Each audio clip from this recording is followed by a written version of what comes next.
ഇതാണ് പ്രണയം. പ്രണയാക്കി നമ്മൾ ഇല്ലാതാണ് നോക്കിക്കണം. ജ്ഞാനത്തിന്റെ പരമാക്ഷി സമാധി. നീ പ്രണയിച്ചതില് ത്യാഗരാജ സ്വാമി സംഗീതത്തെ പ്രണയിച്ചു. അതിലൂടെ പാടിപ്പാടി അദ്ദേഹം സമാധി.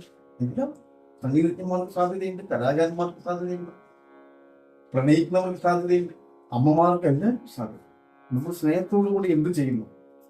പ്രണയഭാവത്തിൽ ഒരാൾക്ക് നമ്മളിപ്പോ ഭഗവാനെ പ്രണയിക്കണോ ഇഷ്ടം ഏറ്റവും പ്രിയപ്പെട്ട കാര്യങ്ങൾ നമ്മൾ പങ്കുവയ്ക്കും. നമ്മുടെ ഹൃദയം തന്നെ നമ്മളെ തന്നെയാണ് നമ്മൾ പങ്കുവയ്ക്കുന്നത്.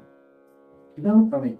കുചേലൻ കൃഷ്ണൻ, കുചേല വൃത്തത്തിലെ കുചേലൻ ദരിദ്രനായിട്ട്, പക്ഷെ അദ്ദേഹം പോലും അവിടെ തന്റെ ഭഗവാനെ കാണാൻ പോകുമ്പോഴേ ഭിക്ഷയാചിന്റെ അവരും കൊണ്ട് പങ്കുവയ്ക്കാം.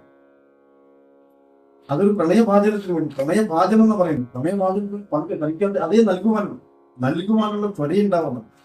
ഇതാണ് എനിക്ക് പറയാനുള്ള എന്റെ വ്യക്തിപരമായ